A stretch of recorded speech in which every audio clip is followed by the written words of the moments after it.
Akibat banyaknya dugaan kecurangan pada pemilu 2024, ICW dan Kontras menilai pemilu tahun 2024 ini merupakan pemilu terburuk sejak era reformasi. Bahkan ICW dan Kontras menilai KPU RI gagal dalam proses penyelenggaraannya. Ini adalah pemilu yang paling terburuk sejak era reformasi.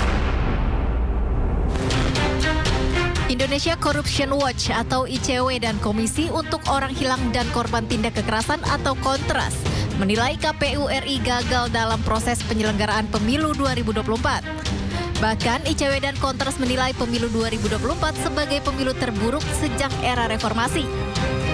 Selama proses pemilu 2024, setidaknya ICW menemukan sebanyak 310 peristiwa dugaan kecurangan di pemilu 2024 yang meliputi pelanggaran netralitas, manipulasi suara, penggunaan fasilitas negara oleh kandidat, hingga politik uang. ICW meminta KPU untuk melakukan audit menyeluruh soal anggaran serta sistem yang ada di aplikasi Sirekap. Perlu ada audit menyeluruh terhadap platform yang dikelola oleh KPU.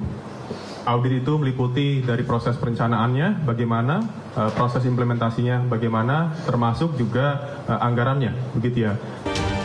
Sementara itu, Kontras meminta KPU untuk langkah cepat tanggap dan kompensasi kepada keluarga KPPS yang sakit maupun yang meninggal dunia.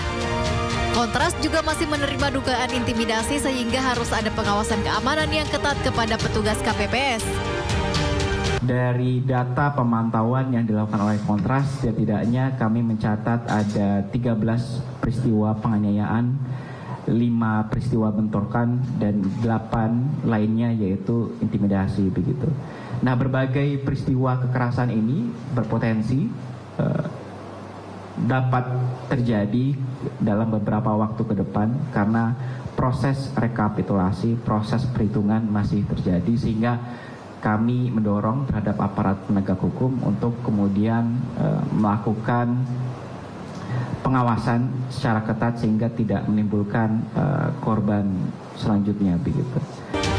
Atas temuan tersebut, ICW dan Kontras meminta KPU terbuka kepada publik dalam sistem informasi kampanye dan dana kampanye pemilu 2024. Dari Jakarta, Indra Setiabudi, Ari Setiawan, iNews melaporkan.